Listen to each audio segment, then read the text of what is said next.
Welcome to The Red, where power hides in silence and truth rarely arrives in daylight. This is not a story about war. It is a story about what survives every war. And in the next few minutes, we will prove this through a few moments from history, where crowns were arranged before they were worn, where wars became expensive long before they became glorious, and where certain men, seated very far from the battlefield, learn to recognize conflict not as chaos, but as movement. Because while people fear conflict, something else has already learned how to use it. This is not really a story about war, at least not in the way people usually tell it. Because when people think about conflict, they usually think about noise, flags, cannons, cavalry, smoke rising over walls, kings making speeches they do not survive long enough to regret. All very dramatic, all very human, and unfortunately, not quite the center of the story. Because war is not sustained by emotion. It is sustained by something far less visible and far more patient. Money. Now, you may object to that, quite reasonably. War destroys wealth, does it not?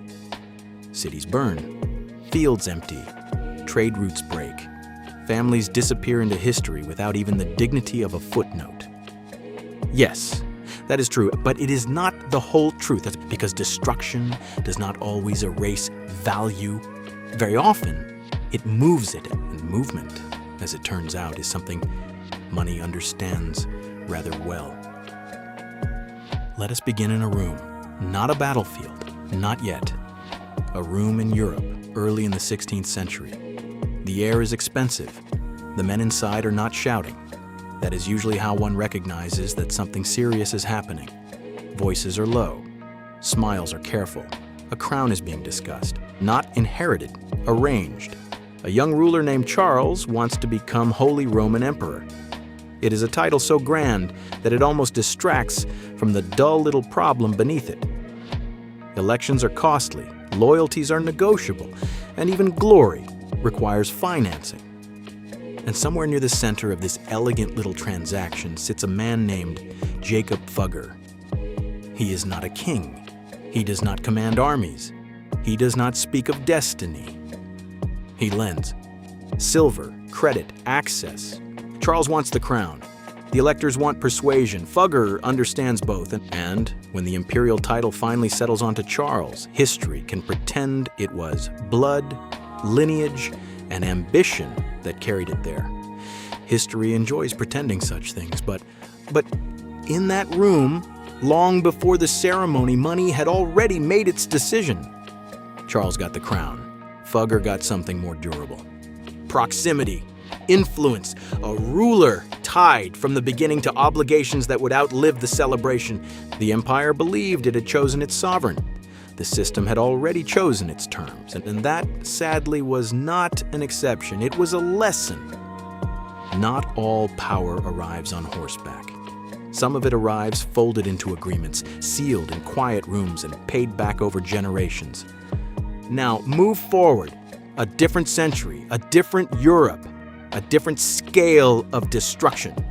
Napoleon is moving across the continent, and history is once again dressing catastrophe in noble language.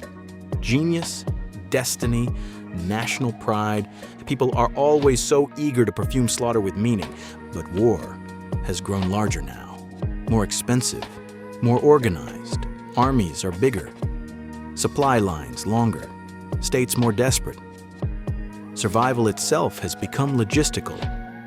And far from the battlefield, in financial circles that smell less of blood and more of calculation, men like Nathan Rothschild are watching a different map.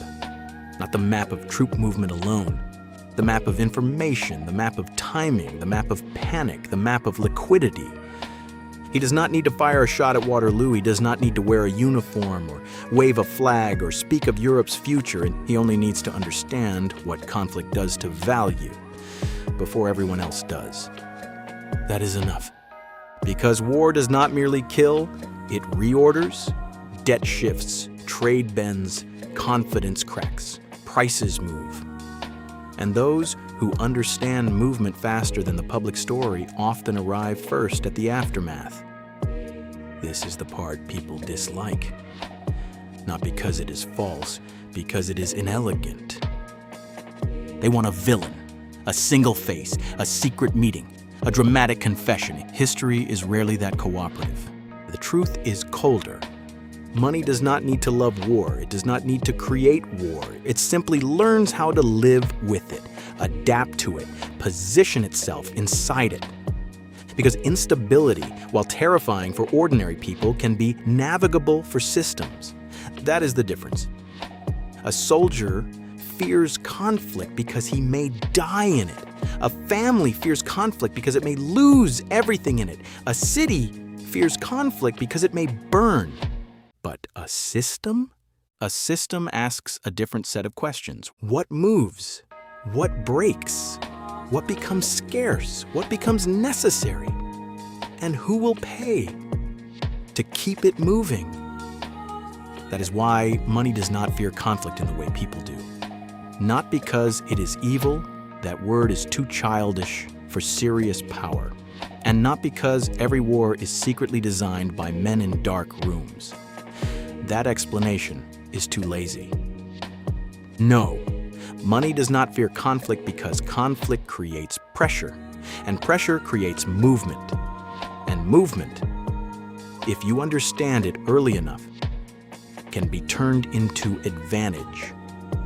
Now, before you get too comfortable blaming only Europe, let us widen the room.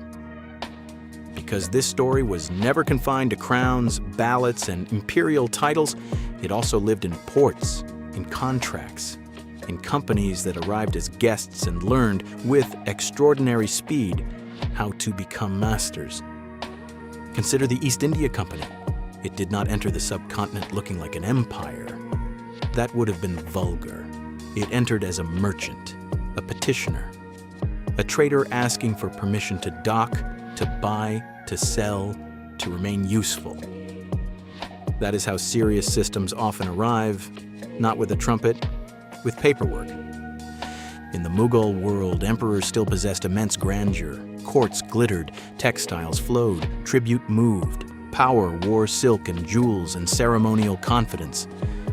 And yet, inside this magnificent world, trade had already begun changing shape. The merchant did not remain a merchant.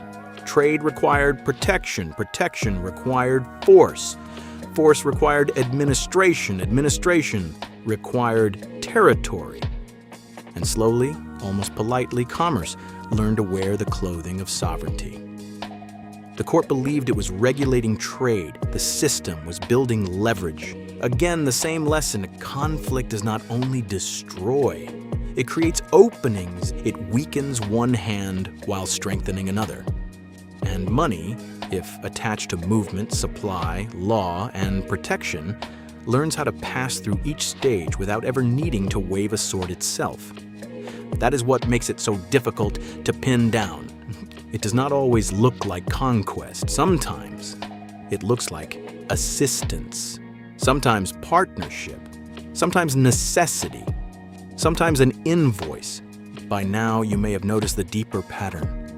War is only the loudest part of the mechanism. Behind it comes everything quieter. The credit, the insurance, the shipments, the obligations, the reconstruction, the contracts written after flags have changed and funerals have ended. That is why money does not fear conflict. Because conflict, for all its destruction, also produces concentration. It creates scarcity. It creates urgency. It forces decisions. And systems that understand forced decisions can move through them much more calmly than the people trapped inside them. This does not make money magical. It makes it structural. And that is worse, because magical things can be dismissed. Structures cannot. They remain after speeches end, after kings die, after generals become statues, after empires rename themselves and pretend they were always moving toward civilization. Systems, meanwhile, continue counting, quietly, patiently, without ideology, without shame. That is the part history often softens for public comfort. It gives you heroes, villains, battle maps, dates, stirring declarations before cavalry charges. And yes, those things matter, but they are not the whole machine. The machine is always larger. The machine asks, who funds, who supplies, who ensures, who profits from delay, who survives destruction, who acquires influence while others mistake motion for chaos. So the next time history presents you with a war and invites you to stare only at the banners, the speeches, and the battlefield, do be polite, but look a little lower toward the ledgers, toward the contracts, toward the people who never wear crowns, yet somehow remain near every throne. Because kings may speak of honor, empires may speak of destiny, nations may speak of survival, but systems speak a quieter language. And money, unlike most things we trust, has had centuries to practice hearing it. This is the red, where power is rarely loud, but always present, and where the stories you trust are only the surface of something much deeper.